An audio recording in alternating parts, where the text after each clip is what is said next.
Salut à tous, c'est Mike Petrus. Retrouvez-moi bientôt sur la chaîne YouTube de Kavi.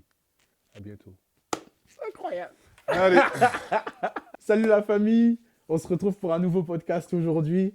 Et si je commence à vous faire le palmarès carrément, il va durer le temps de la vidéo. Tout ce que je peux vous dire, c'est qu'on reçoit un grand champion aujourd'hui, une grande figure du basket français et international. On a Mike Pietrus avec nous.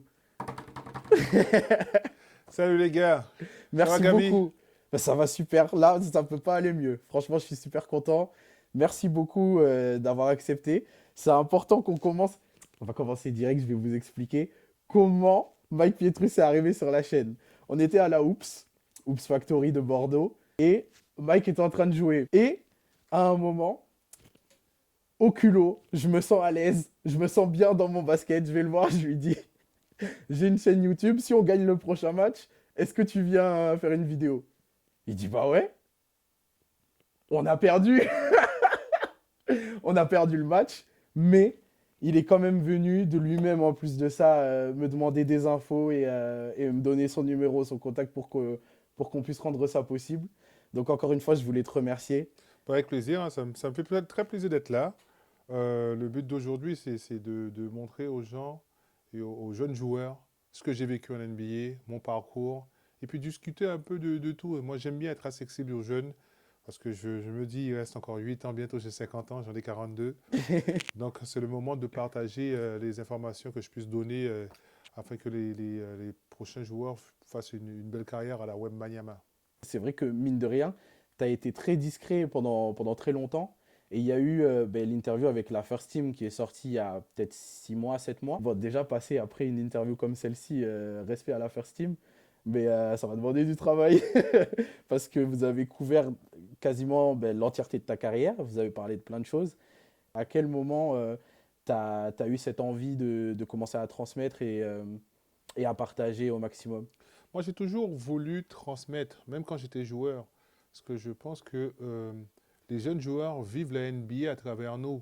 Et peu importe ce qu'on peut faire dans la vie, peu importe l'âge qu'on peut avoir, on a toujours été un joueur NBA.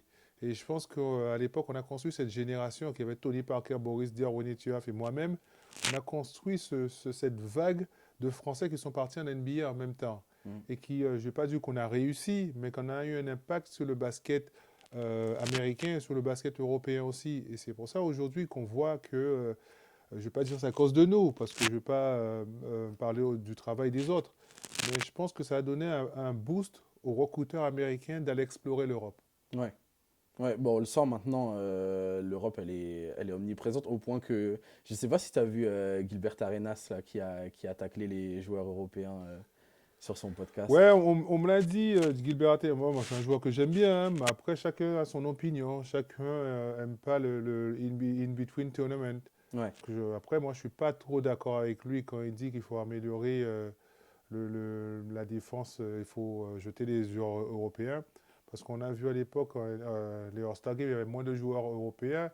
Et la défense, ça mettait quand même 175 points. ouais, Donc là-dessus, je ne suis pas d'accord. Moi, je pense que la NBA, c'est devenu tellement fort, c'est un complément entre les joueurs européens, le talent des joueurs européens, le talent des joueurs américains qui font que la ligue, c'est une belle ligue. exactement. Ben, pour moi, justement, rien que le fait qu'il fasse cette sortie-là, ça prouve qu'il y a eu un développement du basket européen et de son implantation NBA qui est indéniable maintenant parce que ça l'oblige à parler de nous. À l'époque, c'était un événement d'avoir un joueur européen NBA. Maintenant, c'est anecdotique. Il y en a partout.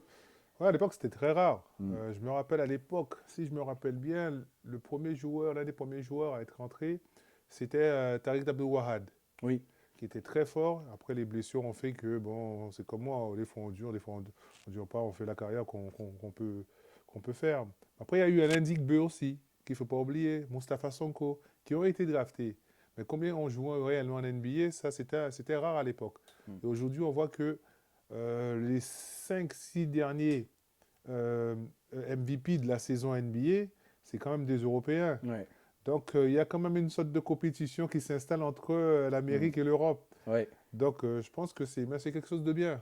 Oui, bah oui, ça fait du bien au jeu. Et il y a beaucoup plus d'yeux tournés maintenant vers le basket européen qu'avant. Même si, bon, le Graal, je pense, pour tout joueur de basket qui se respecte, ça reste de de poser un pied sur un parquet NBA. Mais est-ce que toi, maintenant, tu suis le basket européen? Comment tu vois ce développement? On a eu l'opportunité d'avoir des joueurs comme Djokic, Mm. Doncic, et notamment le premier choix de la draft français, c'est-à-dire qu'on est la troisième ou quatrième nation européenne. Moi, je mets l'Australie aussi, parce que les Américains, quand tu passes de l'autre côté, pour toi, tu es Oui, européen. c'est ça. Donc, ça fait pratiquement le quatrième, cinquième qu'on a eu le premier choix, c'est-à-dire ouais, Victor. Et Mm. donc, ouais, franchement, il représente bien. Je pense que le basket européen évolue en direction de la NBA. C'est-à-dire que moi, aujourd'hui, je suis prêt à ce que l'Europe fasse comme en NBA. C'est-à-dire que je trouve que le 4x10 n'est plus moderne. C'est-à-dire qu'il faut qu'on l'oublie. Il faut passer à la nouvelle ère basket. C'est-à-dire que Mm. le 4x12 en France, je pense que ça aurait un impact économique sur le basket français. Oui, Il y aura plus de points, plus de scores, plus de personnes qui vont venir au match et les gens vont se régaler en regardant ce nouveau basket. mm. Donc moi, je serais plutôt pour un 4x12. C'est intéressant, c'est bon de le savoir. Là, on est revenu du coup plus sur ta vision du basket, etc. Mais ça, c'est une fois ta carrière terminée et avec tout ce qu'on sait déjà. Mais il y a quelque chose qui m'intéresse, c'est de revenir quand même à la naissance de ton amour pour le basket. Toi, tu es né en Guadeloupe. Dédicace à ma maman qui m'a dit, qui m'a dit de te le dire. Dédicace, maman. On connaît du coup ton histoire à partir de ton arrivée en France métropolitaine à Pau. Mais on connaît peut-être pas forcément autant le début de ton amour pour le basket, comment c'est arrivé. On sait que tu as deux grands frères qui sont dedans et avec lesquels du coup tu as pu évoluer, tu as même pu jouer avec eux. Mais comment ça a démarré? Au fait, ça a démarré suite à la mort de ma mère et c'est ma grand-mère qui nous a élevés. Après, on avait un frère qui jouait au basket qui s'appelait Ronnie Coco. Hmm. Il s'appelle toujours Ronnie Coco d'ailleurs.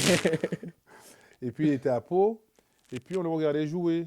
Après, il a dit à Pau Orthez qu'il avait deux frères susceptibles de jouer au basket à un haut niveau. Donc ils sont venus nous voir. Donc ils nous ont envoyé des billets d'avion. Et donc nous, on est parti là-bas. Et Flo, il est resté. Moi, ils ne m'ont pas gardé. Ça, c'était en 96.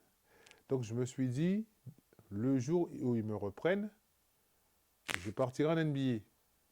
Et donc j'ai eu ce rêve un jour, c'est-à-dire que j'étais assis chez ma grand-mère, il faisait très beau, c'était ensoleillé, le nuage était top. Et là, je vois l'avion Air France passer. Mhm. Et donc, je me dis aujourd'hui, c'est un rêve qui est devenu réalité. C'est-à-dire que je me suis dit, le jour où je prends cet avion, je ne remets plus les pieds en Guadeloupe. Hmm. Et donc, du coup, mon nickname aux États-Unis, c'était Air Air France. France. Ouais. Donc, quand il m'appelait Air France, j'avais l'impression d'être assis et regarder cet avion voler. Ouais. La boucle est bouclée en fait. Et donc, je suis arrivé à Pau. Donc, du coup, pour moi, c'était un nouveau basket. Hmm. C'était un basket système parce que j'ai commencé avec le basket playground un peu. Aujourd'hui, on le voit au JO 3-3. À l'époque, c'était du Oui. playground. Maintenant, c'est dans les JO. Et après, je me suis dit comment m'adapter au basket système. Parce que je ne connaissais pas un système, je ne comprenais pas. J'avais jamais joué au basket en club. Hmm. Et puis, je me suis adapté. Et mon rêve, c'était de jouer en pro le plus vite possible. Et après, tout a été plus vite pour moi. C'est incroyable parce que en fait, t'as démarré dans le vif direct. Tu es rentré dans le grand bain directement. Comment à ce moment-là, toi, t'es... Enfin, je pense que c'est peut-être le fait justement de ne pas avoir été gardé au début. Ça a dû piquer aussi ton instinct de compétition. Mais comment tu arrives aussi sûr de toi, du coup? Parce qu'en Guadeloupe, on joue contre des anciens quand on joue au playground. Ok. Donc, ils t'apprennent vraiment le métier. Hmm. Et donc, comme ils ont déjà un niveau supérieur par rapport à ton niveau, tu essaies d'être à niveau le plus vite possible. Et la compétition est venue, c'est-à-dire qu'on avait un terrain et on avait 50 mecs qui attendaient, comme à la Hoops, Ouais, qui attendent pour jouer. ouais, Et donc, c'était des équipes de 3. ouais. Et donc, le but, c'est de gagner le plus de matchs possible pour rester sur le Parce terrain. que si tu perds, tu as Ah, 3 heures d'attente. là, tu peux faire décoller EasyJet, puis tout ça, là, tu peux attendre, hein. Donc, c'est devenu là la compétition, en fait. Et puis, quand je suis parti en France, j'avais déjà cette compétition que je voulais adapter au basket français. Et puis voilà, après, tout a été très vite. L'équipe de France, la draft NBA, et après, c'était que du bonheur. Ouais. Et du coup, là, tu as parlé de donc, ton début et ton rapport au basket en Guadeloupe. Aujourd'hui, parce que c'est une phrase qui m'avait marqué déjà dans la vidéo de la First Team et que tu as répété maintenant, c'est que ton but, une fois parti, c'était de plus revenir. C'est quoi aujourd'hui ton rapport à la Guadeloupe et à tes racines Ah, là-bas? moi, la Guadeloupe, ça représente beaucoup pour moi. La Guadeloupe, on ne le dit pas souvent, mais la Guadeloupe, c'est une terre de champions. Oui, On oui, ne va pas nous mettre dans les caméras, mm, mais quand on voit toute l'équipe de France 98, mm, je suis désolé, mais il n'y a que des Antillais dedans, hein. ouais, Quand on voit Marie-Jo, ouais, dans Thiès, l'athlétisme, tout ça, donc pour moi, la Guadeloupe, c'est un petit département, mais qui a plein d'opportunités de sportifs. mm, Donc ça, faut qu'on arrive à l'exploiter. On voit aujourd'hui les recruteurs, s'ils veulent des nouveaux joueurs de foot, ils vont en Guadeloupe. c'est vrai? Ouais, même des recruteurs d'équipes de Pro A vont en Guadeloupe. Parce que j'avoue que pour le basket, ça je savais, mais c'est vrai que pour le foot, je suis pas assez encore, je Mais suis pour pas le foot, énormément. pour l'athlétisme, on a eu Ouais, Christine Aron à l'époque. Aujourd'hui, c'est des athlètes qui font pas rêver parce qu'on n'avait pas les réseaux sociaux, on a plus de mm, cassettes pour retransmettre tous ces beaux moments. ouais, Mais j'ai eu la chance de vivre dans cette ère où on voyait les meilleurs sportifs des Antilles guadeloupéennes, 972, 973, mm, tous réunis, même la Réunion, tout ça. Donc pour moi, c'est euh, 90% des athlètes de la réussite de la France en sport sont des îles. mm. On ne le dit pas souvent, je suis désolé, mais Non ça mais vient des îles. il faut le dire, il faut le Ça vient dire. des îles. Ok. Et aujourd'hui, t'es installé à Bordeaux. C'est important quand même un peu de chauvinisme aussi, 5 minutes. T'es bien installé avec ta femme, tes enfants. Pourquoi Bordeaux? C'était pour le cadre un peu paisible. Tu voulais. Parce que mine de rien, t'es encore assez actif. Tu es ambassadeur de la NBA. Je sais que tu travailles aussi à Marseille du coup pour continuer à développer le basket justement et la jeunesse. Mais du coup, pourquoi avoir choisi de t'installer à Bordeaux? Mais pourquoi avoir choisi Bordeaux? Je me suis dit un jour, j'aime bien la couleur rouge. Donc je vais essayer d'aller goûter un verre de vin. Non Ah, mais je rigole, hein, c'est une blague.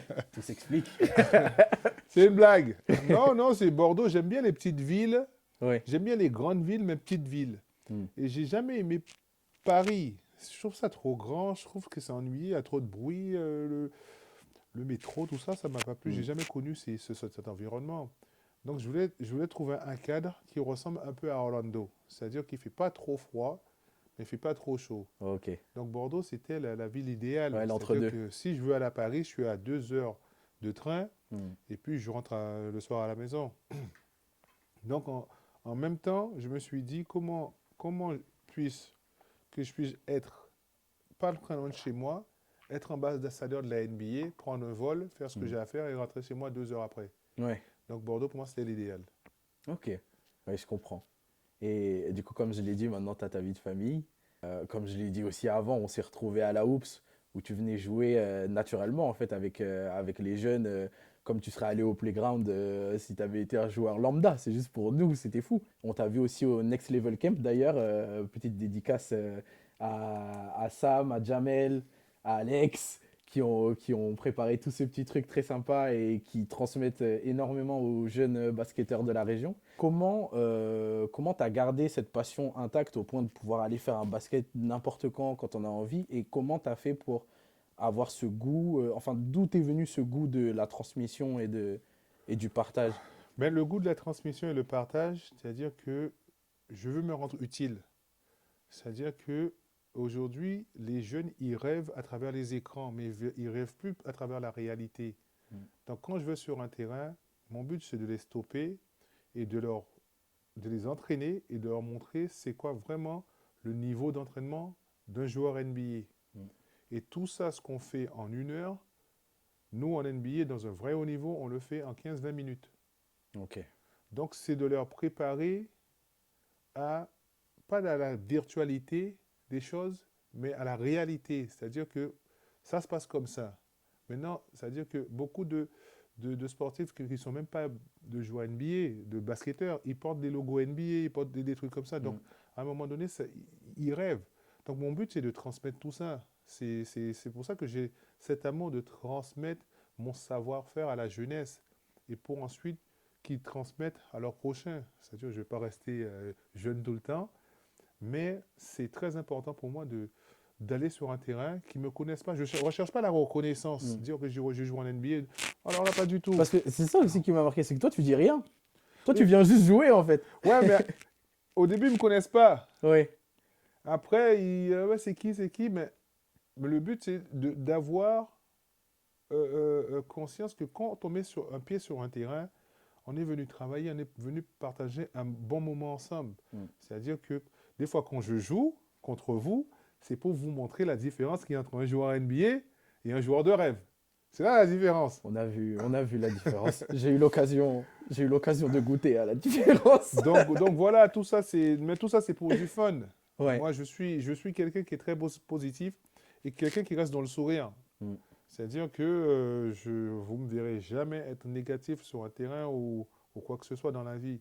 Je considère que l'être humain doit être comme une télécommande. C'est-à-dire que je m'explique. Quand on appuie 2 sur la télécommande, il transmet une onde qui à la télé, ça transmet 2. C'est Mm. exactement, j'essaie de transmettre des ondes positives envers moi-même pour que je reçoive que du positif en fait. Mm. Quand c'est négatif, je tourne en positif. Ouais. Donc c'est Ok. comme ça que je marche. Ok. Mais tu sais que c'est quand je préparais la vidéo, j'ai voulu revenir un peu sur les highlights, etc. Et en fait, quand je mets ton nom sur YouTube, c'est ce que je disais tout à l'heure en off au gars. Quand je mets ton nom sur YouTube, j'ai autant de vidéos de tes grosses actions, de tes grands matchs, de tes hauts faits en NBA, que de vidéos de toi en train de rigoler avec Dwight Howard, de danser à ton introduction sur le terrain, etc., etc. Et en fait, je trouve ça excellent parce que déjà à l'époque en NBA, quand tout le monde voyait les salaires à 6 chiffres ou 7, etc., toi, en fait, tu étais exactement le même joueur qui s'amuse sur un terrain que là, maintenant, quand tout est déjà derrière toi, en fait. Ouais, c'est vrai, mais moi je me suis jamais pris au sérieux. C'est vrai qu'ils vont te dire à la NBA, oui, il faut gagner, il faut avoir des objectifs, là. J'ai des objectifs, mais personnels. C'est-à-dire que mon objectif, c'est de ne jamais me décevoir et de me dire que j'arrive sur un terrain, je fais ce qu'il y a à faire pour n'avoir jamais de regrets, même dans la vie en général. C'est-à-dire que quand je côtoie les gens, je côtoie positivement, mais non négativement. J'ai pas d'ennemis. Mm. Donc, je fais en sorte que ma voix et ma présence soient positives aux jeunes et aux parents qui sont autour. Parce qu'à l'époque, c'est rare de voir un joueur NBA à Bordeaux, hein. Ouais. Après, il y a Boris aussi qui habite à Bordeaux. On ne le Ouais. voit jamais. Donc, Boris, si tu m'écoutes, viens aussi apporter ta voix parce que tu as gagné un titre NBA. C'est important. Ramène ta voix. Viens Assieds-toi! sur Kagui. Assieds-toi, on va discuter. C'est bon. On a fait tout. On a fait tous les grands médias. C'est bon, on l'a fait tout ça. Maintenant, faisons un peu de local, tu vois. Viens à la maison, Viens à la Boris. maison. Viens. Mais je trouve ça, franchement, c'est la partie qui m'a le plus inspiré, honnêtement. C'est le fait de garder la passion intacte et de continuer à prendre autant de plaisir. C'est pour ça que c'était important pour moi d'en parler. Maintenant, je pense que tu as remarqué, moi, ma passion, elle est énorme, mais ma passion, elle est surtout tournée vers un joueur. Ben, c'est le serpent, hein. Ouais. Moi, au fait, euh, en ayant joué contre Kobe, on peut dire qu'on a joué contre Kobe. C'est-à-dire que même ma principale mission, ma mission principale, c'était de le garder à lui. Oui. Et au fait, moi, je voyais la mentalité en direct, Mm. au fait. Et des fois, ça a toujours été, quand ça n'allait pas pour lui sur le terrain, au fait, il me parlait, me disait, bon, là, est-ce que tu es prêt, au fait? Et donc, moi, j'avais l'impression de bien faire, et lui, il me mettait dans une autre dimension. Ouais. C'est-à-dire que j'avais l'impression de bien défendre sur lui, et lui, il me prenait pour de la merde. Ouais. Et donc, c'est là que j'ai vu vraiment que le mec, il était ailleurs. Et j'essayais de faire de mon mieux hein, pour l'arrêter. Personne ne l'a arrêté. Moi, le but, c'était de le minimiser un peu, Oui. de le faire déjouer de temps en temps. Mm. Mais ça, c'était rare. Mais aujourd'hui qu'il n'est plus là, pour moi, ça représente l'excellence de la NBA. Ça représente la mentalité. Et cette mentalité que j'essaie de transmettre aux jeunes. Mm. C'est, regardez pas les voitures qui conduisent, tout ça. Regardez la mentalité et comment il a réussi. Au fait, cette image que je vois, ce livre, Je vois pas un livre, je lis pas le titre du livre, je vois sa vision. Lui, il a une vision. Mm. Et c'est ce que j'aime chez Kobe. Lui, Ouais. il avait une vision. Mais on sent que tu as un profond respect pour lui, même dans la façon dont tu as parlé de lui après les finales, etc., malgré la défaite. Et moi, personnellement, hein, je ne le connais pas, mais je suis convaincu que d'une certaine manière, tu lui as permis aussi de jouer comme il a joué à ces finales-là, où il était imprenable, parce que tu sortais des finales de conférence contre LeBron, et c'est le moment où vraiment on parle de toi comme d'un grand défenseur en NBA. Et on sait que Kobe, il adore ça. Justement, c'est ce qui va lui servir de fuel, c'est ce qui va lui servir de motivation. En arrivant sur un terrain, il a besoin de se challenger. Et donc, quand on lui dit qu'il y a un gars qui vient de déranger fortement son rival numéro un à ce moment-là, parce que les médias, c'est la narrative qu'ils essayaient de pousser au maximum, Kobe contre LeBron, etc. Et quand du coup, il arrive en finale contre toi, alors que tout était tourné, tout était pensé pour que ce soit lui contre LeBron, je suis sûr que ça l'a motivé d'une manière. Parce qu'il a dû se dire, lui là, il a empêché LeBron d'arriver ici, il faut que je passe un message, il faut que je lui montre. Je suis sûr qu'il s'en est servi. Bref, pendant la finale de 2009, au fait, Kobe, il prenait 40 shoots par match. Les gens, Ouais, ils oublient. ouais, Mais au fait, après, je pense que c'est le match 3 qu'on gagne à la maison. Au fait, il vient me voir à la sortie des vestiaires et il me dit, mais comment ça se fait que tu connais tous mes moves? Moi, c'était un compliment d'avoir de Kobe, ouais. que je connaisse tous ses moves. Au fait, j'avais étudié à la maison, personnellement, parce que le coach, il avait Au fait, ce qui s'est passé en 2009, j'ai dit au coach, même contre les Cavs, je lui ai dit, laisse-moi la défense, je ne m'occupe pas de la défense de l'équipe. Mm, Laisse-la moi, je veux pouvoir gérer, j'ai une stratégie en tête, je veux pouvoir gérer. Et ça, c'est très rare de Stan Van Gundy qui te laisse la défense. ouais, Et au fur et à mesure, ça commençait à marcher. Je te parle de Philly, Boston, Cavs et finale. Et donc, il m'a dit, Mike, je te laisse la défense. Et au fait, ce que je faisais, je voulais jouer mentalement sur l'attaque des plus gros champions. Et donc, ma stratégie, c'est vous pouvez le voir sur les vidéos, hein.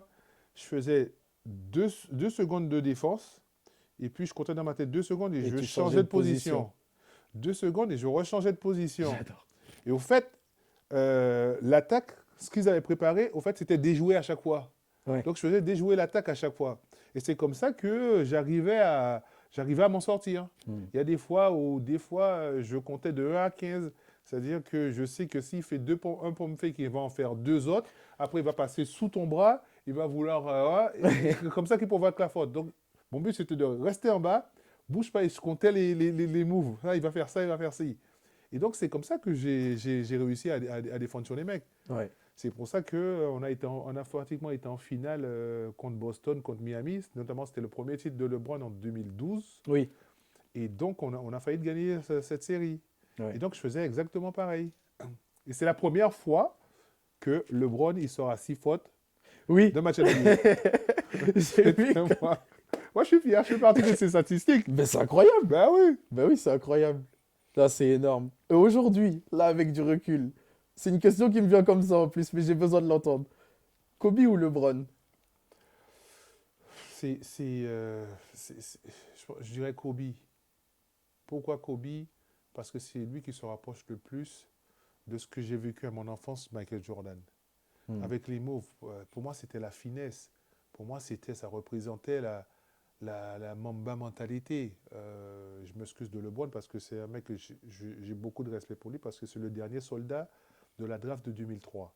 Hmm. Et aujourd'hui, le voir avec sa longévité, mettre 40 000 points, pour moi, ça représente beaucoup parce que ça va être le premier à mettre 40 000 points dans une draft de 2003 où tout le monde apparaît. Et Hmm. c'était une belle draft. Donc aujourd'hui, Elle est il a incroyable, tout mon cette draft. respect. Hmm. Mais l'avoir vécu ce côté Kobe, c'est quand même grandiose, c'est quand même beau. C'est quand Ouais. même. J'ai vu ce fade away quand je défendais, j'étais comme ça, je regardais. Ça touchait même pas le cercle. Je disais, mais qu'est-ce que c'est beau. Ah, mais il faut apprécier ces bons moments. Ouais. Même si c'était pas un ennemi, parce que moi, je considère que tous les joueurs NBA sont de la famille. Hmm. je peux pas dire que j'ai pas aimé de jouer avec lui. Pour moi, c'est la NBA, pour moi, c'est la famille. Ouais. Mais moi, je suis content d'avoir fait partie pas de sa vie, mais de la compétition, d'avoir vu cette mentalité. Oui, mais t'as pris part à son histoire, à ta manière, t'as pris part à son histoire. C'est, comme tu le dis, c'est une grande famille aussi, En donc mine plus, de lui, il rien. le dit, hein. Il dit, ouais, c'est qui le mec qui t'a fait le plus, je m'excuse du langage, le plus chier en NBA. Il dit que c'est moi quand il est venu ici à Oui, Paris, c'est quand il est venu à Paris. je sais pas, en 2010, 2011, bref. Et donc, pour moi, c'est une grande reconnaissance. Ouais. Parce que c'est le travail que j'avais fourni. Et moi, je voulais tester ce côté. Je suis devenu défenseur parce que je voulais me tester à ces grands joueurs. La Mm, plupart des gens, ils ont peur. Moi, j'ai voulu tester, voir ce que ça allait donner. mm. Et après voilà, des fois ça passait, des fois ça passait pas, mais j'ai passé franchement de 10 belles années en NBA. Ouais. Ouais, c'est, mine de rien, en plus de ça, ta carrière, t'as connu pas mal de blessures dans ta carrière, surtout vers la fin. Mais mine de rien, 10 ans NBA, certains se rendent pas forcément compte parce qu'aujourd'hui, on a des grandes légendes qui sont mises en avant pour avoir fait 20 ans, 21 saisons, etc. en NBA. Mais 10 ans, surtout à l'époque pour un joueur européen, c'était déjà beaucoup. Ouais, c'est beaucoup, mais je dirais qu'en NBA, vous avez 85 à 90% de vous blessés à chaque match. Parce Mm, qu'on joue 82 matchs, voire 110 matchs. À mm, un moment donné, avec la fatigue des avions, les hôtels, le bus, il y a un risque de blessure. Moi, passer 10 ans, c'était déjà beaucoup. Mais il y a beaucoup de joueurs aimeraient jouer 10 ans. Il y a des joueurs qui jouent 2 3 ans. ouais, Il bien y a des sûr. joueurs qui jouent 6 mois. Il y a des joueurs qui réalisent le niveau de la NBA au bout de 4 ans. Mais après, c'est trop tard. Donc moi, j'ai voulu toujours... Mon souhait, et je le dis aujourd'hui, mon souhait, c'était de voir les joueurs NBA d'aujourd'hui demander des conseils aux anciens. Et aujourd'hui, ça ne se fait plus. C'est-à-dire qu'aujourd'hui, quand on est en NBA, on n'a plus besoin de conseils des anciens. Mm, Alors que nous, en 2003, on avait les anciens. C'est-à-dire que quand Tony il est rentré, il avait toujours David Robinson, il mhm, avait Avery Johnson, Tim Duncan, Greg Popovich qui était un grand coach. Donc mm. il était bien encadré. Ouais, Moi, à l'inverse, j'avais Baron Davis qui venait d'arriver, j'avais Jason Richardson. Donc c'était des jeunes joueurs mais on n'avait pas d'anciens qui pouvaient nous apporter cette expérience NBA. oui, Et donc j'ai dû de moi-même aller envers eux et leur poser des questions. L'après-retraite, comment ça se passe l'après-retraite? Comment ça se passe quand tu es fatigué, les road trips? Comment vous arrivez à gérer? Et donc c'est là. Donc, parce que quand je prends l'exemple d'un joueur que j'aimais bien, Sekou Doumbouya, oui, aujourd'hui le voir jouer à Rouen, mm, je me dis que j'aurais pu l'aider. oui, oui, Et je c'est... comprends. Oui, je comprends. Avoir une figure à laquelle se rattacher, qui a quand même marqué son temps, marqué le basket français, pouvoir se rattacher à cette figure-là et apprendre d'elle pour pouvoir justement éviter certaines situations, même certaines blessures, certains mauvais choix, etc. C'est essentiel. Et c'est intéressant que tu parles de ça parce que c'est ce qui ressort beaucoup de Wemby aujourd'hui. C'est que beaucoup d'anciens de la Ligue ou de joueurs actuels, mais de vétérans de la Ligue, disent être surpris par sa curiosité et le fait qu'ils viennent constamment leur poser des questions, etc. Je pense que c'est cette curiosité en fait qui peut faire la différence. Pareil, c'est ce qu'on disait de Kobe aussi à l'époque, qu'il était très curieux, qu'il harcelait les gens, qu'il envoyait des SMS à 3 heures du matin à Michael Jordan pour poser des questions. Et je pense que quel que soit le domaine, je pense que si on n'est pas curieux, on n'arrivera pas peut-être à un certain niveau d'excellence. Parce que ça prouve en fait à quel point on est engagé, et à quel point on a envie de bien faire et de se développer au plus haut niveau. Ouais, c'est important de ne pas avoir peur d'aller envers l'autre. Mm. Ils vont toujours vous recevoir. Et donc, je pense que Wenby, franchement, c'est la première fois que je vois une tour Eiffel dribbler un ballon. Il fait 2,25 m.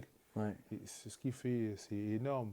Je pense qu'il a beaucoup à apprendre. Il va beaucoup apprendre. Et c'est un joueur qui m'a impressionné par sa maturité quand il parle et sa maturité de basket. Mm. Et donc, franchement, je trouve que c'est très grand ce qu'il fait. Après, les gens ils vont vous dire, oui, mais il perd. À un moment donné, vous ne pouvez pas demander à Mbappé de gagner 4 championnats du monde. À un moment donné, voilà. Mm. Et puis Mais c'est sa première saison. ils ont 19 ans. Mais oui, les gens Mbappé avait demandent. 19 ans, il avait déjà gagné la Coupe du Monde. Vous n'allez pas lui demander de construire une deuxième tour Eiffel. Mais juste, est-ce que ça, c'est pas aussi l'effet réseaux sociaux, comme tu disais? Parce qu'en en fait, on crée tellement de sensationnel. On parle de Wemby, il n'avait pas encore posé un pied sur un parquet, qu'on parlait déjà de lui comme le potentiel euh, plus grand joueur de l'histoire, même juste plus grand joueur de l'histoire de France. Est-ce que à ce moment-là, en fait, on n'attend pas dès le premier match un truc historique, un truc insensé? C'est pas réaliste. Mais est-ce que ça, c'est pas justement l'effet réseaux sociaux aujourd'hui où... Moi, les réseaux sociaux, je suis pas pour les réseaux sociaux. Ouais, j'ai vu ça. Je suis pas, c'est pas ma tasse de thé. Au fait, je ne comprends pas le concept au fait des réseaux sociaux. Je ne comprends pas le concept. C'est-à-dire que de poster un contenu et d'attendre des likes Hmm. et de rester derrière son ordinateur à commenter. Ça peut être positif ou négatif, mais j'ai l'impression que les gens ils ratent cette opportunité de poser une question en direct à la personne. Oui, ça déconnecte en fait du... c'est censé lier tout le monde, mais justement, ça crée pour moi plus de distance, à certains moments en tout cas. Ça Moi, peut aider. On peut parler à quelqu'un à l'autre bout du monde, mais du coup, la personne qui est en face de nous, on est comme ça devant elle, on lui parle pas. Et c'est là pour moi effectivement qu'il y a un effet pervers avec les réseaux. ouais, les réseaux sociaux, là, moi, quand j'ai commencé les réseaux sociaux à l'époque, je me suis inscrit sur Twitter. Euh, J'avais une Le personne. réseau du démon, pardon, mais Twitter. Mais, mais c'est à l'époque. À l'époque, tout le monde, on connaissait que ça. C'était les Oui. premiers, il n'y avait pas Instagram, il y avait pas tout ça. Donc, il y a une personne, c'était en Amérique, il y a une personne qui vient me voir et me dit, ouais, je te suis. En fait, je me suis dit, il rate l'opportunité de me poser des questions, de discuter avec moi, mais à travers les réseaux sociaux, il me dit, je te suis. Hmm. Mais c'est tout ce qu'il a à me dire, en fait. Ouais. Et au fait, j'ai pas compris ce concept. Et je me Ouais. suis dit, s'il y a 10 millions de personnes qui me voient et qui marchent dans la rue, au fait, en marchant, je vais entendre, je te suis, je te suis, je te suis. À un moment Hmm. donné, je vais regarder derrière, qui c'est qui me suit. Tu vois? Donc, moi, je suis pas, c'est pas ma tasse de thé, les réseaux Hmm. sociaux. C'est pas, je comprends pas le concept. Ouais, je comprends. On parlait de nouvelle génération, on parlait de réseaux sociaux. Et toi, aujourd'hui, tu es papa. Et je sais pas, je sais que pour l'avoir vu en direct, en tenue de la tête aux pieds, je sais que ton fils, il est dedans, il adore le basket. Euh, Justement, lui, il est de la génération réseaux sociaux, il grandit. C'est le truc. Nous, on a vu le truc arriver, mais lui, il naît dans un monde, il connaît que l'après, en fait. On a vu l'avant-après réseaux sociaux, mais lui, il connaît que ça. Toi, qui dois être très proche de lui par rapport au basket aussi, comment tu gères cette approche-là? Parce que en tant que papa, des fois, je pense que on a tous envie de dire qu'il ne touchera pas à ça et qu'on ira le plus tard possible sur les réseaux. Mais Mais il tu es faut. obligé de vivre avec ton temps aussi. Donc Non, on n'est comment on pas fait? obligé de vivre avec. C'est-à-dire, pour moi, la culture s'apprend et se transmet. C'est-à-dire que euh, les réseaux sociaux sont virtuels, donc tu vis dans un monde virtuel qui n'est pas la réalité. Hmm. Mais en fait, plus tu passes d'heures sur les réseaux sociaux, moins tu vis la vraie vie. Oui. Et au fait, c'est de les faire sortir de ce cadre. Déjà, on peut bloquer les téléphones. Donc les téléphones et les réseaux sociaux, c'est moi, je suis en contrôle, je suis à charge.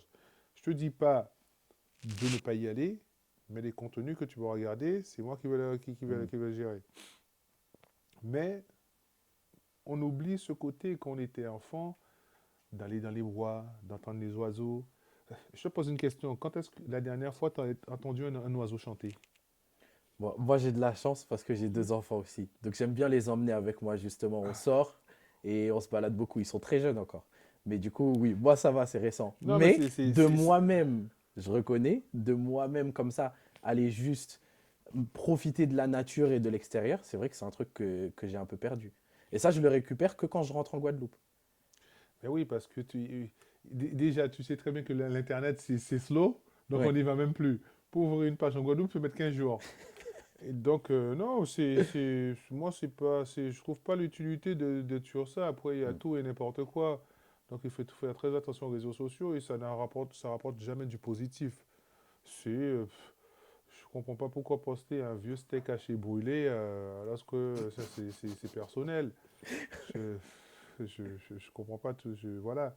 Après, chacun trouve son bonheur dedans, hein. Oui, bien sûr. Mais après, je sais pas ça. Je trouve que les enfants, ils ont plus la valeur des choses parce Mm, qu'il suffit qu'on poste une paire de Kobe, lui il a pas, il va se dire aux parents, ouais, mais pourquoi moi je l'ai pas, lui il a. mm. Ça crée des conflits dans les familles. Mais moi, je suis pas pour. Ouais, je comprends. Si je devais vivre les années 90, je le ferais avec plaisir. Ouais, ouais, j'imagine. Du coup, là, on parlait de ça, justement, des réseaux par rapport à tes enfants, mais tes enfants et le basket, est-ce qu'ils ont conscience, parce que c'est important quand même de revenir sur ta carrière, est-ce qu'ils ont conscience de la carrière de leur papa? Est-ce qu'ils ont conscience de tout ce que tu as pu accomplir et de... Parce que pour eux, t'es papa, quoi. T'es juste papa. Est-ce qu'ils savent? Ils ont pas. En fait, ils, ils voient quand les gens me demandent une photo, Hmm. mais au fait, mes enfants, ils ont jamais regardé une vidéo de moi, en fait. C'est vrai? Non, Et tu leur montres pas, toi, de non, pas toi-même du non plus? tout. Ça me vient pas l'idée de dire, ouais, j'ai pas envie de me, au fait, j'ai pas envie de me mettre en avant et oublier mon objectif de père. L'objectif de père, Ok. c'est pas de me mettre en avant et dire, Hmm, regardez ce que j'ai fait. S'ils veulent aller regarder, qui regardent. hmm. Mais mon but, c'est pas d'asseoir mes enfants et dire venez regarder papa jouer. Ça, c'était du has-been. Ça, c'est fini. S'ils veulent aller regarder, qu'ils aillent regarder. Ouais. Moi, c'est du passé. Parce que dans le cadre du basket, tu dois les coacher aussi un peu, je suppose, Alors là, des fois. non. Je lui donne des conseils, mais je le coache pas parce que comme il est trop petit, parce que au fait, c'est le dernier qui joue au basket. Les deux grands, ils font de l'athlétisme et jeux vidéo. D'accord. Mais le dernier, c'est au fait, j'ai vu par expérience beaucoup de coachs perdre leurs enfants. Je dirais pas de nom, mais on a toujours vu ce conflit les 5 10 dernières années avec un père qui est très grand. C'est un grand coach. Il a coaché à Boston. Il a coaché à Milwaukee aussi. Et il avait un conflit avec ce Internet fils. fait des miracles. Il faut qu'on sache. Et donc, j'ai pas trop aimé ce conflit entre père et fils. Ok, Et donc, du coup, j'ai décidé de coacher mon fils à distance. d'accord. Parce qu'en tant que joueur NBA, on croit tout savoir, mais on ne participe pas à l'expérience personnelle et développement de son propre fils. Hmm. Donc, je préfère qu'il prenne son expérience de jeu tout seul. Et après, moi, je serai derrière à le conseiller, à le piloter un peu. Ok. Et maintenant qu'on parle, qu'on revient un peu sur la NBA et sur le nouveau jeu, toi, t'as fait partie un peu de cette, des premières pierres qui ont permis de créer le jeu comme il est pensé aujourd'hui, parce que tu as quand même fait 7 saisons, si je dis pas de bêtises, à Golden State. Tu as vu Curry arriver. Euh, on sait quel impact Curry a eu sur la ligue et sur la façon dont est pensé le basket aujourd'hui, beaucoup plus écarté avec beaucoup de shoot à 3 points. À Orlando, pareil, tu as eu cet impact aussi du shoot à 3 points et de la façon dont vous l'avez pensé avec les shoots en contre-attaque, etc., etc. Aujourd'hui, quand tu vois l'évolution du jeu, je sais que tu as beaucoup ce discours qui tourne en NBA, des anciens qui disent que leur jeu était meilleur ou plus difficile, ou etc., etc. Toi, qu'est-ce que tu en penses de cette évolution du jeu et de cette façon dont le 3 points a pris de la place, dont les jeux sont beaucoup plus espacés? Comment tu vois ça, toi? Aujourd'hui, le jeu il a changé il y a exactement 14 ans. Et c'est-à-dire qu'à l'époque, on regardait Kobe Bryant, donc tout le monde drivait, il dunkait, tout ça. Quand Stephen Curry il est arrivé en 2009-2010, c'est là qu'il a tout changé au fait la ligue. Parce que c'est un joueur qui shootait tellement de loin et qu'ils ont créé cette dynamique, c'est-à-dire le Splash Brothers. Hmm. C'est Curry, Clay Klay Thompson, Thompson et Draymond Green. ouais. Donc ça a commencé à jouer extérieur et c'est comme ça qu'ils ont pu gagner des titres. Au fait, les pivots aujourd'hui, il n'y a plus de pivots en NBA. Aujourd'hui, à part Rudy Gobert qui est dans la raquette et Wemby joue à l'extérieur aussi. Ouais, bah Pourtant, c'est un même pivot. Yanis, des fois, il tire à 3 points. Ouais, Yannis, il joue à l'extérieur. Donc aujourd'hui, je ne dirais pas que notre jeu était meilleur. Au fait, c'est un nouveau NBA qu'il faut Hmm. accepter et que je prends du plaisir à voir. Je trouve que, bon, il shoot plus vite que nous. Nous, c'était plutôt un jeu posé, c'est-à-dire que quand on jouait les Detroit Pistons avec Rashid Wallace, Chauncey Billups ou Rip Hamilton, c'était des jeux qui sont été un peu posés. Et aujourd'hui, on voit que ça court et que ça tire très vite, donc il n'y Mm. a pas de, il y a pas d'analyse de jeu, mais je trouve que c'est une bonne dynamique pour la NBA et pour les nouveaux joueurs. Et ça aide aussi, justement, oui, par rapport à la NBA, parce que les jeunes joueurs qui rêvent en regardant la NBA, moi, je peux me mettre dedans. Quand je voyais la NBA quand j'étais enfant, très jeune enfant, je voyais des gens qui sautaient extrêmement haut, qui faisaient 3 fois ma taille, 3 fois mon envergure aussi, et qui dunkaient, qui jouaient dur, qui étaient très, très, très axés sur les performances athlétiques. Et petit à petit, j'ai vu aussi que quelqu'un qui était plus à l'aise juste avec le fait de dribbler et shooter de loin, qui est plus petite taille, etc., il pouvait quand même potentiellement s'en sortir. Et du coup, j'ai l'impression qu'aujourd'hui, il y a plus de place au rêve pour les jeunes fans de basket, parce qu'il y a plus de profils de joueurs, en fait. On peut encore avoir ce joueur de 2 mètres ou plus qui va jouer que dans la raquette et que sur le physique, la défense, la dureté du jeu, tout comme on peut avoir un Kyrie qui court partout, qui n'est pas le plus grand, mais qui est le plus habile. Aujourd'hui, le jeu, je trouve que le jeu est devenu plus dur aujourd'hui, plus exigeant. C'est-à-dire que si vous êtes européen et que vous n'avez pas de shoot, ben, vous ne pourrez pas jouer en Hmm. NBA. À l'époque, on avait plusieurs choix. On était soit défenseur, soit un contreur, quelqu'un qui pouvait driver à droite à gauche et mettre un tir de temps en temps, ou on n'avait que le shooter qui rentrait pour mettre des shoots. Aujourd'hui, si vous n'avez pas un profil de shooter, parce que les statistiques en NBA sont basées sur l'efficacité du shoot. Mm. Donc aujourd'hui, la plupart des joueurs NBA savent shooter. Alors que nous, on avait deux, trois mecs qui savaient shooter. Et la plupart du temps, c'était des soldats en bas qui protégeaient la raquette, qui faisaient le boulot. Mais je trouve que ça, moi, je trouve que la NBA ça est dans une bonne direction. Oui. Ça fonctionne très bien. C'est beau avoir joué. Le seul truc qui me dérange aujourd'hui un peu, c'est le côté où, à l'époque, quand Kobe mettait 57 points, c'était la une des journaux. Oui. Aujourd'hui, on voit un 57 points tous les Bah, 2 jours. quasiment chaque semaine. Ouais. Ouais, donc il n'y Ouais. a plus cet effet Mm. de 81 points de Kobe, c'était extraordinaire. Mm. Mais aujourd'hui, je trouve que les 57 points, donc à mon avis, peut-être qu'il faut redurcer la défense et faire quelque chose d'autre. Mais sinon, la NBA, c'est une belle position et moi, je suis content de temps en temps de regarder un match NBA. J'aime bien Boston, Tatum, ce qu'il Oui. fait. Après, moi, j'aime bien. Toi, aujourd'hui, quand tu regardes du coup la NBA, il y a une équipe que tu soutiens vraiment, que tu supportes, ou tu regardes ça juste avec l'œil d'un ancien joueur avec un peu plus de recul? Avec un peu plus de recul. Euh, on peut toujours dire en tant que joueur, hey, donner son analyse. Moi, je suis plutôt basé sur l'analyse euh, oh, globale. Oui. Je ne veux pas cibler une équipe ou quoi que ce soit. Chaque équipe joue différemment. Mais on voit qu'il y a des équipes quand même qui ont un petit peu de la tradition à l'ancienne, comme Denver, Oui. Boston. Mm. Il y a les Knicks aussi qui jouent très bien. Après il y a Milwaukee aussi qui essaie de remonter la pente. Minnesota qui essaie de se créer un nom parmi Ouais, les de élites. s'imposer. Voilà. Mm. Mais après, on voit que OKC aussi, dès que le départ de Westbrook, Oui. il commence à retrouver un peu de dynamique avec Shai. Shai Gilgeous. Non, je pense que c'est une ligue qui est globalement bien maîtrisée au niveau des titres. Mm.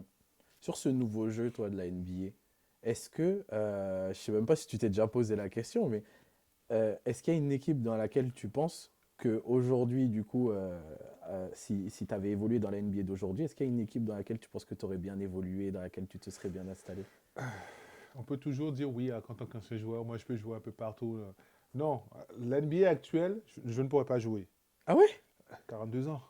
Non, mais oui, mais mettons là, tu quittes Pau, là maintenant, tu es Non, drafté en franchement, 11e moi position. j'aurais aimé garder notre équipe de 2009 Ouais, et la mettre aujourd'hui en NBA. ouais. On serait les Lakers d'aujourd'hui. Le Magic de 2009? Ah oui, avec toute la défense qu'on avait, avec tout le shooter à trois. En fait, on est l'équipe idéale d'aujourd'hui. C'est-à-dire, au fait, c'est le Denver d'aujourd'hui. qui savent C'est shooter et qui vrai, ont une hein. grosse défense. C'est Ouais. l'équipe de 2009 des Orlando Magic. Mais Dwight, il stretch beaucoup moins. Par rapport à ce que demande la NBA d'aujourd'hui, Dwight, il stretchait pas. Non, mais Dwight, ça ne le dérangeait pas de le faire shooter à 3 points, hein. Donc, C'était drôle d'ailleurs quand lui, il il a shoot. toujours voulu shooter à 3 points, c'est qu'il ne pouvait pas. Mais non, ce serait mon rêve de pouvoir rejouer avec Turkoglu, tout ce qu'on a vécu, Ouais. tout ce chemistry qu'on avait, voilà, Hmm. cette entente. Ouais. C'est vrai que ça se ressent en plus parce que du coup, forcément, ça m'a replongé dans les finales 2009, etc. Et en regardant, je me rends compte qu'il y avait quand même deux collectifs, que ce soit du côté des Lakers, mais chacun à leur manière, c'était deux collectifs hyper bien huilés. Et c'était logique au final que ce soit ça la finale, je trouve. Pff, c'était logique. Aujourd'hui, on peut dire que c'était logique. Moi, je pense pas, parce qu'à l'époque, c'est pas la NBA voulait, c'est les médias et les fans voulaient Hmm. voir ce fameux Kobe Bryant et LeBron en LeBron, finale. bien sûr. Et donc, je pense que notre équipe 2009 est connue pour avoir fait déjouer cette finale rêvée par tant de fans. Moi, c'est ça que j'adore. Donc voilà, C'est donc nous trop on a bien. pris le challenge, on s'est dit, bon, on va les faire déjouer. Hmm. Et cette année, c'est notre année. Et ça a payé. Et donc, en finale, on n'était pas ridicule non plus, hein. Mais Non, après, du tout. ils avaient 2 tours. Il Hmm. faut constater qu'il y avait Gasol d'un côté et Bynum de l'autre Hmm. côté. Donc, c'était très dur de les affronter. On a essayé de faire de notre mieux, mais après, c'est du basket, hein. Mais bien sûr. Pour moi, c'était, si on revient juste sur la carrière de Kobe, pour moi, après chaque, c'est sa meilleure équipe, je trouve. C'est le meilleur collectif qu'il ait pu aligner après les années Kobe Shaq. C'est une équipe, elle était en mission. Même quand on revoit les matchs, on a l'impression que vraiment pour eux, il n'y avait aucune autre issue que de remporter le trophée. C'était impressionnant. Après, ils avaient un grand coach aussi, hein. C'est Phil Jackson. C'est vrai, Ils avaient un très grand coach, c'est hein. vrai. Ils avaient une belle équipe.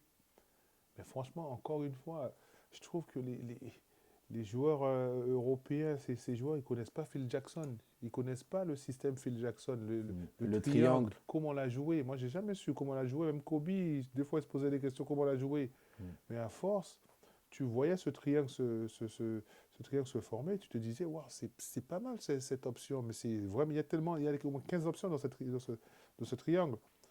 Mais encore une fois, c'était le coach emblématique en 2009 que j'admirais sur le banc rehaussé avec ses lunettes, au fait qu'il parlait jamais. Et il donnait des Ouais. conseils avec son doigt. Zen Master. Ouais, c'est ce que j'aimais bien.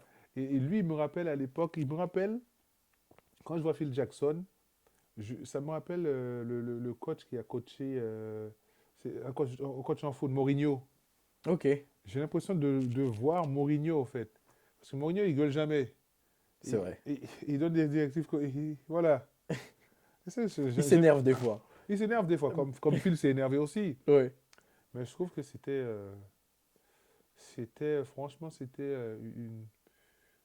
d'être en NBA, de voir tous ces joueurs, ces coachs emblématiques, Phil Jackson, tout ça, les salles, Madison Square Garden, le Chicago Bulls, tout ça, c'est beau. Mm. Tu y retournes des fois aux États-Unis? Ouais, des fois, je retourne au Magic Ouais, et ça me fait plaisir d'aller les voir jouer de temps en temps. ouais. Ouais. Je suis toujours bien accueilli. Ils me laissent les tickets. Donc j'y vais. Tant qu'à faire, autant en Ouais, j'en profiter profite, quand moi, même. pour montrer à mes enfants ce que j'ai vécu, Mm. regarder un peu l'ambiance. Après, moi, je trouve ça beau. Moi, je souhaite à tout le monde de vivre mon expérience, hein. C'est beau. C'est difficile de souhaiter mieux que ce que tu as vécu, hein, Ouais, honnêtement. voilà. Mm. Mais je trouve ça vraiment, vraiment, vraiment très inspirant de ressentir à travers tes récits le plaisir que tu eu à vivre tout ce que tu as vécu. Et on sent pas d'amertume ou de regret ou de quoi que ce soit. On sent vraiment que tu as passé d'incroyables moments pendant toutes ces années et tu es très en paix avec ça aujourd'hui. Et on sent que tu as l'air de prendre tout autant de plaisir encore aujourd'hui en Ouais, je fait prends dans ta nouvelle vie. réellement plaisir. Franchement, je prends un réellement plaisir de transmettre, de partager mon expérience, ma vie et tout ce que j'ai vécu. Je trouve ça beau. Je remercie moi-même de m'avoir permis de vivre ces bons Mm. moments. Parce qu'à travers les blessures, même quand j'ai eu, il fallait être fort mentalement pour revenir sur un terrain. Et c'est là que, pour moi aujourd'hui, si je devais donner un conseil aux jeunes d'aujourd'hui qui rêvent de NBA, le plus dur en NBA, c'est de ne pas y être. Le but d'aujourd'hui, c'est d'y rester. Mm. Parce que y être, mais quand on y est, on fait quoi, en fait? Mm. Mais le but, c'est d'y rester. Et c'est pour ça que il y a des fois, en se réveillant, on réalise que c'est trop tard. Ouais. Moi, je me suis dit, quand je suis rentré en NBA, je me suis dit, ah, la NBA, j'aime bien ça. Ah, ils m'ont dit, mais tu verras, ça va vite. Je dis, bon, c'est ma première année, j'en ai pour au moins 10 ans encore, là, là. Je veux dire que ça fait 10 ans que j'ai arrêté la NBA. Mm. J'ai arrêté la NBA en 2013. Ça fait déjà 11 ans. C'est Et incroyable. ça fait 20 ans que j'ai été drafté. Mm. Et après, au fait, quand Wemby a été drafté, je me suis dit, mais c'est vrai, ça fait 20 ans que j'ai été drafté. C'est Et au incroyable. fait, j'avais jamais vu ma draft NBA, au fait. C'est vrai? Je l'avais jamais regardé. Parce que j'y étais pas. Ah oui, oui, Et oui, j'ai vu, j'ai t'as pas raconté cette vu, anecdote. j'ai pas vu le moment où ils m'ont appelé mon nom. Ouais. Parce que normalement, on devait partir à New York. On jouait Las Vegas, on devait partir à New York. Et puis on perd le match. Mm. Donc le président, il dit personne ne part. Ouais, il a pas kiffé. Donc on devait partir avec Boris. Donc ici, tout le monde dans le bus, on rentre à Pau. Et bien après, on essaie de préparer la finale qui avait lieu le samedi. La draft était le jeudi. Et donc à Pau, et on gagne le match. Et au fait, tout a été tellement vite. Entre le lundi, je suis parti aux États-Unis parce qu'il fallait faire la conférence de presse, tout ça. Et au fait, j'ai jamais eu le moment de regarder ma propre draft, au fait. Ouais. Et c'est l'année dernière que je cherche sur YouTube la vidéo et je tombe sur la vidéo d'1 heure. Mm. Donc je vais. Après, j'ai tous les 6 midi, il y a quelqu'un, je dis, ah. Après, je vois, c'est moi, je vois ma tête. Je me c'est pas ma tête, ça. Tu vois? Et après, voilà, c'est. Mais les enfants, ils n'ont jamais regardé ça. Ouais. Mais pourtant, 11e choix, c'est énorme, hein. Surtout à l'époque, un Européen qui est sélectionné au 11e choix, c'est beau quand même. Ouais, c'était beau, parce que, au fait, vous êtes isolé. Au fait, parce que je me rappelle, j'ai pas été à la draft, mais je me rappelle qu'il y avait, j'avais regardé, j'avais entendu parler de Maciej Lampé. C'est un Polonais qui était supposé d'être cinquième. Ok. Et au fait, il est resté dans la Green Room. La Green Room, c'est LeBron, Kobe, LeBron, D-Wade, Chris Bosh, moi, tout ça. On était dans c'est 11 premiers. Et au fait, il ne se fait pas drafter. Et il se fait drafter à la 31e place.